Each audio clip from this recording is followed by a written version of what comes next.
governo americano. Obrigado, Flávio, um abração. Um abraço para o Flávio Dutra. 9h41. Vamos continuar na toada do julgamento do ex-presidente Jair Bolsonaro, o julgamento que ingressa nesse segundo dia, com a posição da defesa. O advogado Celso Vilardi deve se manifestar na sequência e nós vamos conversar com o especialista na área do direito eleitoral, o professor Alberto Rolo está conosco para tratar desse assunto. Professor Rolo, como é que foi, na sua avaliação, o primeiro dia do julgamento e a posição principalmente do Procurador-Geral da República, Paulo Gonet? É um prazer recebê-lo. Bom dia, Macalossi. É um prazer falar com você e com os amigos do Jornal Gente. Eu entendi que esse primeiro dia foi eminentemente técnico e é assim que tem que ser para a segurança jurídica de todos os brasileiros, né? Julgamento técnico. Só tem um pequeno reparo, aquele início do discurso do ministro Alexandre de Moraes, eu estou falando discurso, não é? Teve aí um componente político que foi desnecessário, eu acho que não precisava. O juiz tem que ser técnico, o juiz tem que julgar os fatos que estão no processo de acordo com a lei, de acordo com a Constituição. Opinião ele dá nas aulas dele, dá nas palestras, então poderia ter evitado, foi desnecessário. Mas tirando isso, o próprio relatório foi muito técnico, o relatório foi preciso, o relatório é um resumo daquilo que aconteceu no processo, a acusação, o que falou, as defesas, o que falaram, as provas produzidas, isso, o relatório foi bastante didático. E você pergunta do procurador Paulo Gonet. Também entendi que na sustentação oral dele, ele também foi técnico, ele foi buscar os fatos históricos lá de trás para formar uma linha de raciocínio, trouxe todos os elementos dos autos de forma cronológica, fato a fato, para reforçar e sustentar a acusação. Nada mais do que isso era o esperado. Então eu entendo que ele foi técnico também.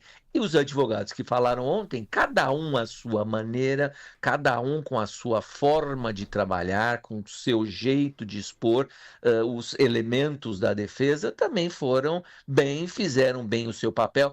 Tirando um ou outro que talvez tenha exagerado, né, nos elogios aos ministros, mas mesmo esses elogios, eu entendo o seguinte, quando o advogado vai lá e fala bem dos ministros, não é que ele está puxando o saco, eu imagino que ele está mostrando que confia no julgamento, e aí depois não vai poder falar que houve perseguição política, algum tipo de raciocínio nesse sentido. Se o ministro é bom, se eu gosto do ministro, se o ministro tem um histórico de inteligência, de bons trabalhos, bons serviços, então depois eu não vou poder dizer que o julgamento foi político, né, Macalossi? Sim. Professor, deixa eu aproveitar e lhe perguntar sobre a linha de ação das defesas. Muitos críticos do julgamento, e existem muitos críticos do julgamento, apontam que as sentenças já estão pré-prontas, de que tudo isso é pro forma e de que nós estamos diante de uma encenação monumental.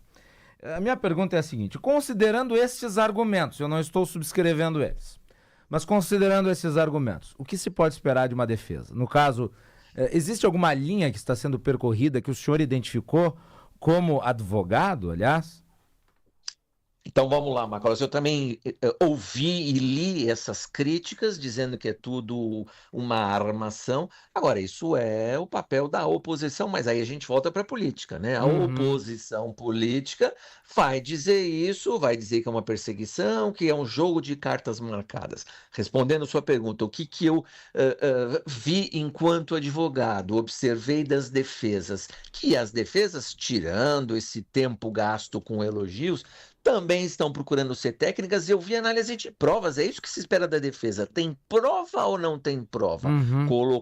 Alguém colocou lá prints de conversas e foram, e houve raciocínio jurídico sobre essas conversas. Olha, esse print aqui não mostra nada, ou ao contrário, não diz isso que a acusação fala, mostra outra, outra forma de ver o assunto, de ver o fato. Então eu acho que nesse ponto as defesas estão trabalhando corretamente. Quer dizer, agora, também a gente tem que lembrar o seguinte, Macaulay, são 8 réus.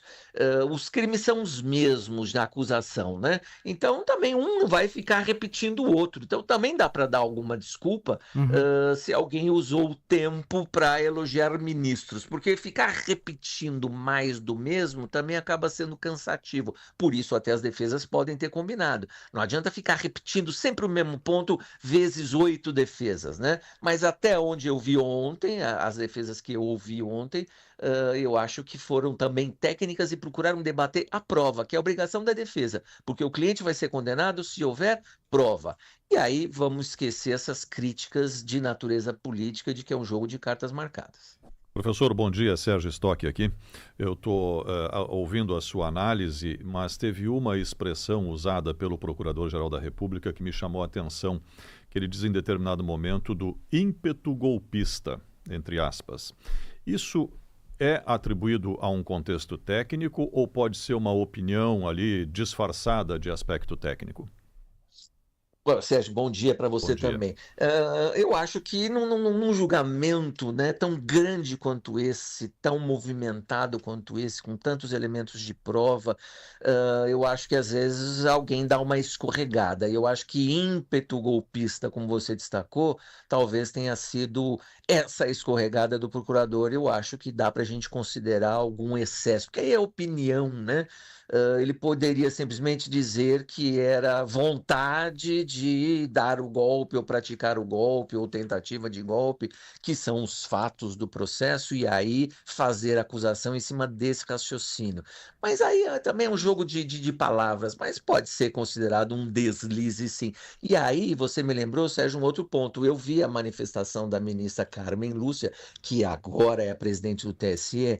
Eu acho que ela, embora também concorde com tudo aquilo que ela falou, mas eu acho que também foi uma intervenção fora do momento. Se a gente está falando em rito processual, em procedimento, em formalidade, ali não era o momento dela falar. Ela vai votar, eu não sei quanto tempo que ela vai demorar para votar, e ela poderia ter guardado isso, falar, olha, em relação à fala da defesa tal, do advogado tal, eu tenho a seguinte observação, mas no momento dela, quando ela se antecipa e intervém lá na defesa, também acho que isso foi fora do rito. Agora, compromete, não vai gerar nenhuma nulidade, mas também foi uma intervenção barra opinião que foi fora do momento processual. Mas é o que eu estava falando, é muita coisa, o julgamento é muito grande, então alguns deslizes vão acontecer. Sim, e de que forma, eu trouxe esse ponto aqui para explorar um pouco mais o seu conhecimento aí, a defesa pode explorar esses aspectos e trazer para uma narrativa de que está havendo um jogo político dentro do julgamento, porque falar em ímpeto ou falar em pensei em fazer alguma coisa, isso não tem a concretização do crime, né, efetivamente.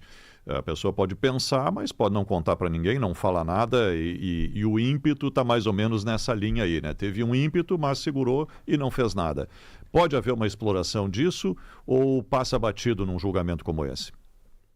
Não, eu acho que deve haver essa exploração, só que aí vamos separar. Uma coisa é esse discurso inicial do ministro Alexandre de Moraes. O relator é o julgador, ele que julga. Em relação, então, vai haver essa exploração de que, tá vendo, nós nos dissemos que era um jogo de cartas marcadas, tanto que ele fez um discurso político, ele mandou recados, ele mandou mensagens que são extra altos, não tem nada a ver com julgamento. Então, haverá essa exploração, eu não tenho dúvidas, mas ele é o juiz. Agora, em relação ao Procurador-Geral da República, e você menciona o ímpeto e talvez alguma outra fala que ele tenha escorregado, ele é parte, ele é a acusação. Então ele tem o direito de expor a acusação da forma que ele entende a mais correta, a mais adequada, e aí é o juiz que vai separar aquilo que é uma opinião, ou uma forçação de barra, ou uma parcialidade exagerada, e eu falo exagerada porque lógico que a acusação é parcial, ela tem que ser parcial, mas é o juiz, ou os juízes, já que é um órgão colegiado, que tem que separar o joio do trigo, eles que têm que separar aquilo que é fato concreto e com provas e aquilo que é uma opinião ou uma acusação sem provas. E aí a gente vai ver isso em cada voto. Agora, professor Rolo, também há, e me parece que todo caso, ele acaba sendo contaminado por uma dificuldade de compreensão da base legal em que se sustentam as acusações contra os réus, e ela é assentada na lei contra os crimes contra o Estado Democrático de Direito, lei que foi promulgada pelo ex-presidente Jair Bolsonaro em 2021 e que estabeleceu na legislação penal uma inovação, por assim dizer, ainda que, se nós examinarmos aqui a colar, tenhamos, digamos, precedentes na aplicação desse tipo de crime. Mas é o crime tentado e não o crime consumado, porque a punição é por tentativa de golpe. Então, tudo que diz respeito ao material probatório, neste particular, tem de versar essencialmente sobre a comprovação da tentativa e não do ato consolidado. E é aí que está, me parece, uma dificuldade de compreensão, porque quando a gente compara isso com, por exemplo, um crime de sequestro, a tentativa, no caso, o sujeito vai lá, fica observando a rotina da pessoa que vai ser sequestrada, identifica um local de cativeiro, até adquire um carro para levar a vítima.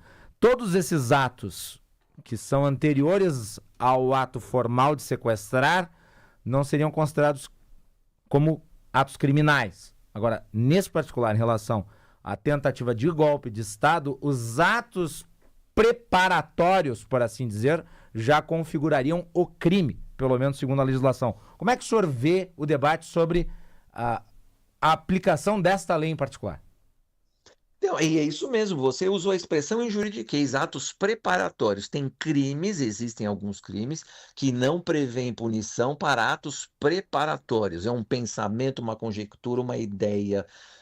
Então, alguns crimes, atos preparatórios, não são puníveis, passíveis de punição. Mas nesse caso específico, como você falou, a própria lei fala em tentativa. E eu vi essa discussão jurídica, inclusive, o que atrapalha, né? Essa dicotomia política que a gente vive hoje. E é uma né? discussão muito complexa, diga-se de passagem, né? Porque provar tentativa, quer dizer, o que é um devaneio e o que é um ato preparatório? Nesse limiar que está o debate. Isso, mas o próprio Bolsonaro, eu já ouvi dizer mais de uma vez, não teve sangue, não teve armas, quer dizer, então, para você ter golpe, você tem que passar o tanque em cima das pessoas, quer dizer, então eu não sei se ele foi buscar isso na história do Brasil ou na história do mundo, né? Mas como você ponderou, quer dizer, então, para ter golpe, você tem que ter um tanque passando em cima das pessoas e armas e fuzilamento em praça pública, né? Então, não vou falar de nenhum país específico, nem do Brasil, mas o mundo, a história do mundo mostra isso. E como você mencionou hoje, a lei fala em tentativa. Então, até porque aquela velha também já é um chavão, né? De quem pensa em contrário. Se tivesse havido golpe, a gente não estaria falando desse julgamento, porque aí o poder teria sido desconstituído e não haveria o julgamento, né? Mas a punição aqui, ou a lei fala em tentativa. Então, a prova precisa ser muito robusta, muito concreta, de que houve esses atos preparatórios, houve as reuniões, houve a minuta. Ontem eu ouvi alguém falar da famosa minuta do golpe, que seria um devaneio, como você falou. Uma ideia que estava no papel, circulou pela internet, todo mundo teve acesso, quer dizer, como se fosse um rascunho de uma receita de bolo, sei lá o quê. Cabe à acusação provar que era muito mais do que isso.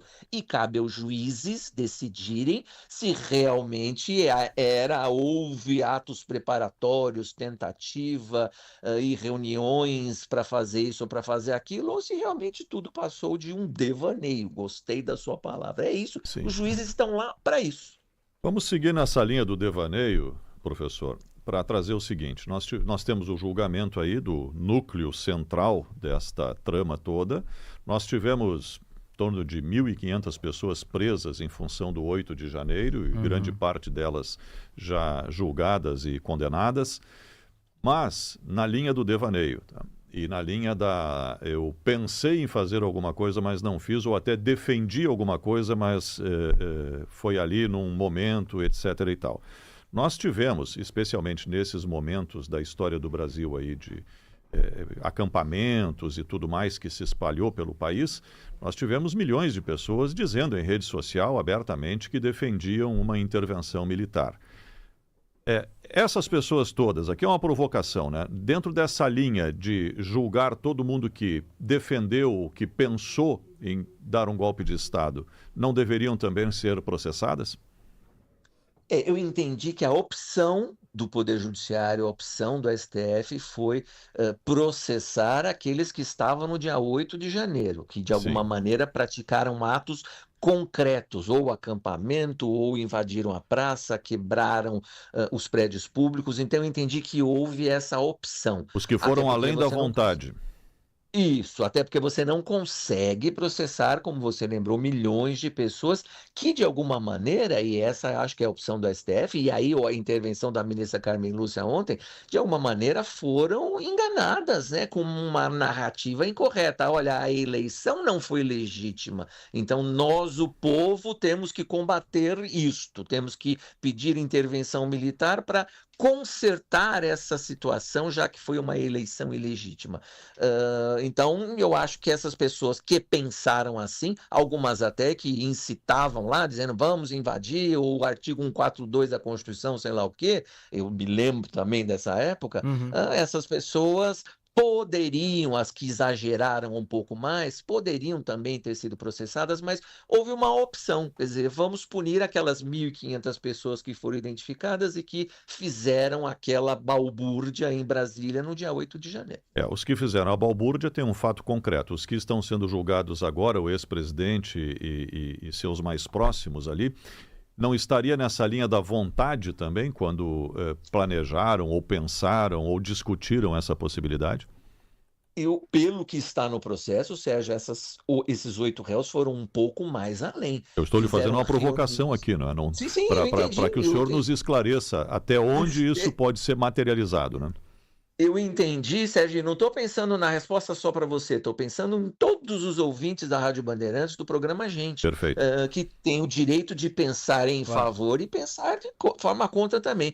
Eu acho que esses 8 réus estão sendo julgados por mais do que uma opinião na internet. Eles fizeram reuniões, eles fizeram planos, tem a história de dar dinheiro para cá, dar dinheiro para lá, se foi caixa de vinho, se não foi, o tal do punhal verde, de planejar matar o presidente Lula e o vice, Geraldo Alckmin, o próprio ministro, quer dizer, então houve muito mais do que uma manifestação na internet.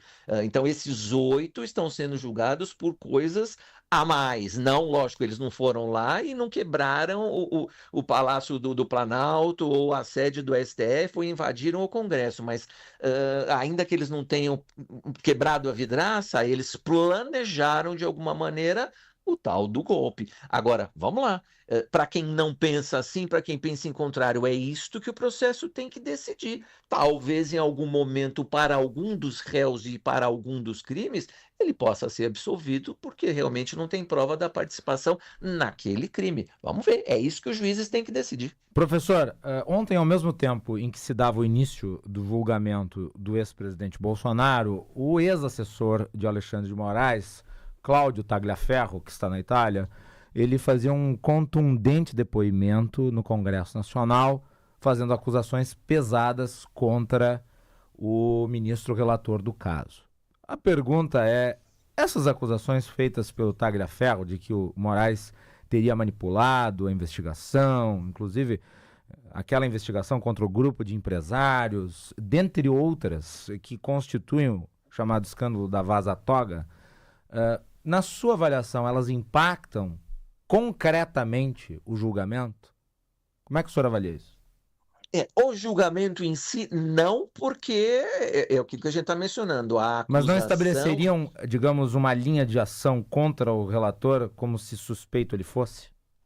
Sim, com certeza, e é por isso a coincidência do dia, a coincidência da data. Mas esse processo específico, houve investigação da Polícia Federal, houve acusação, agora estão as defesas e depois o julgamento. Então, nesse processo, eu acho que não vai causar impacto, mas Eu acho que esse tipo de acusação tão grave, tão séria, precisa ser investigada. Tirando, né, de lado que o sujeito também está fora do Brasil, agora vai dizer, eu estou fora do Brasil porque se eu ficar no Brasil eu vou ser preso porque eu estou denunciando fraudes processuais.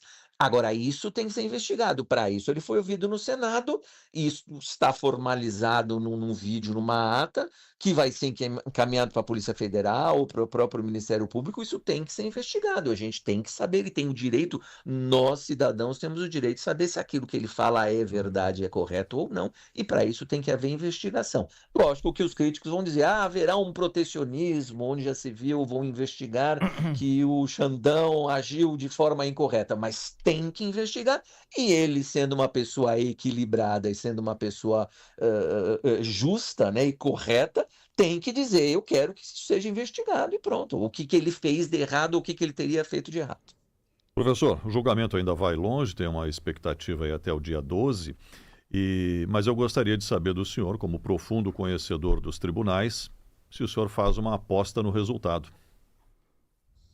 Olha, é difícil porque são 8 réus e são 5 crimes. Aí tem que conhecer o detalhe do processo, né? Eu não tenho dúvida aí sim que haverá condenações ou todos serão condenados, precisa saber se serão todos os crimes. E a pena também, se você somar a pena máxima de todos os crimes, dá mais de 40 anos. Eu não acredito nesse número. Eu acho algo em torno, perto dos 20 anos para a maioria dos réus. Mas precisa examinar os autos, Sérgio. Eu preciso saber realmente se tem prova. Pode ser que o próprio relator diga, olha, deste crime especificamente desse réu, tem prova nos autos, então neste crime eu absolvo. Então eu não acho que os 8 réus vão ser condenados nos 5 crimes, daria 40 condenações. Eu acho que vai ser menos condenações do que essas 40, né? Mas o senhor aposta na condenação de todos eles em alguma coisa? Sim, eu acho que todos eles vão ser condenados em pelo menos um dos crimes, ou 2, né? Porque tentativa de golpe e abolição do Estado Democrático de Direito, né? Então, eu acho que pelo menos esses 2 crimes, a tendência é que todos sejam condenados. Inclusive, ontem, na fala do Demóstenes Torres, que é um sujeito muito experiente, foi, aliás, o advogado que passou uma parte da sua declaração inicial elogiando os magistrados, porque conhece o ambiente político de Brasília, foi senador da República, mas ele foi muito técnico ao identificar crimes que foram atribuídos que poderiam ser absorvidos por outros. Por exemplo, o crime de revogação do Estado de Direito mediante violência ser, digamos, absorvido pela tentativa de golpe, o que diminuiria a pena, né, professor? Isso, pela tentativa de golpe. Exatamente. Isso é uma teoria do processo penal perfeitamente possível. E veja como é o trabalho da defesa aí nesse aspecto técnico, né? E aí diminui a pena, diminui as condenações. Muito bem. Professor Alberto Rolo, obrigado pelo tempo disponível para falar conosco aqui no Jornal Gente. Eu que agradeço mais uma vez o convite, estou sempre à disposição. Um abraço para todo mundo de Porto Alegre. Um abraço e um bom dia. 10h04. Esse é o Jornal Gente para Plano Ângelos. Você já tem o seu, adequados para cada tipo de família. Senai SESI, iniciativas do sistema.